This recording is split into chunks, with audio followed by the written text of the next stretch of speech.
You are very kind every year, and we appreciate your help, and the grandchildren just look forward to it. I usually light them right on Thanksgiving and keep them up until January 1st. So nice. Thanks, Bob. Nice. Yeah, that's very kind of you.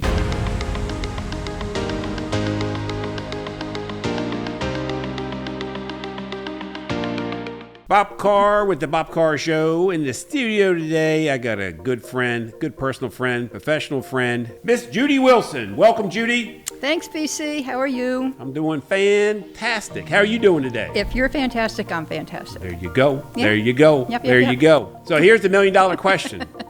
How did we meet? Okay, my version is, so my first go round with the chamber, I came on as executive director, and I was in December, early in December, I was in a chamber member's office, catching up, getting acquainted, and all of a sudden, the door swings open, and like a tornado, you roll in with an armful of poinsettia plants, and you're going, Merry Christmas, Merry Christmas, Merry Christmas, and you looked at me and you said, I don't know you, but Merry Christmas, and you ran out the door. And I said to the business owner, I said, who was that?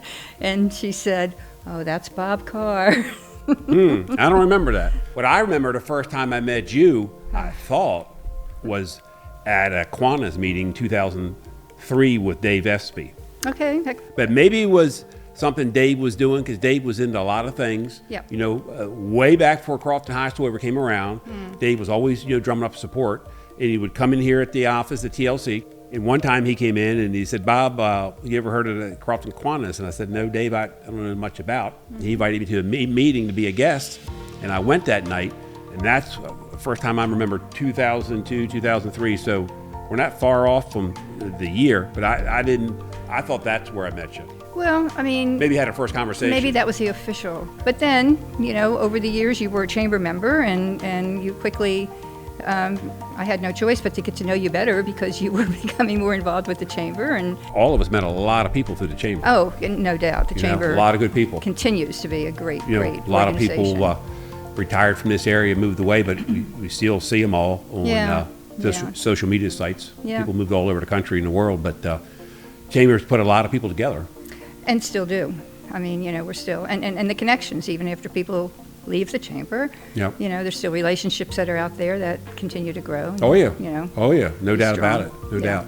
So what are you doing now with the chamber? So right now, I left after 12 years. And then 12 years. I left after 12 years in 2014 and took a break. I went back 2 years ago to help them out again. They had some challenges, so now they call me an advisor. For many, many years, we've been doing the Community Awards celebration. Oh, and that's going to be October 19th. Yeah. And we've got now 12 organizations who have signed on. And wow, 12? 12 groups. And how it's just you go into that event and you just come out inspired. You just want to get out there and make a difference. And as you know, one year you got the Business Leader of the Year. Oh, yeah.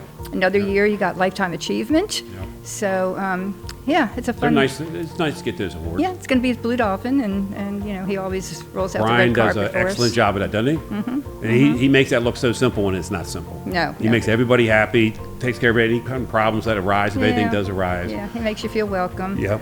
And this time in 2 years, we're going to be halfway through Crofton's 60th anniversary. So we will have. Wow. Yeah. How long have you been in Crofton now? We came in 1990. I heard through the grapevine that your daughter had her baby this year. My baby had a baby. Yeah, baby Patrick, and he is just the joy of all of our lives. And she's doing a great job being a mom, and she's a school teacher, so she's already counting down the days till she has to go back to work. And I gotcha. Yeah, but he's great. And Brian and Jess, they have their 2 little girls. I gotcha. He lives right here in Crofton. They're here too. Yeah. Makes it nice having all your children in one place, isn't it? Yep. Versus a lot of people don't have that. I know. I'm around all over the country. Yeah. You're blessed with that. Before I forget, yes. We still doing Christmas lights this year? Are you on the list? I hope.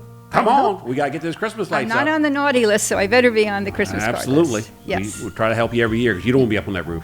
You are very kind every year, and we appreciate your help, and the grandchildren just look forward to it. I usually light them right on Thanksgiving and keep them up until January 1st. So. Oh, nice. Thanks, Bob. Nice. Yeah, that's very kind of you. But we appreciate you coming in today, Judy. Well, Bob, I appreciate you, and I'll have the last word. And okay, come on. Put the last word in on me. I will say to you that just like your special friend says, you are simply the best. Thank you.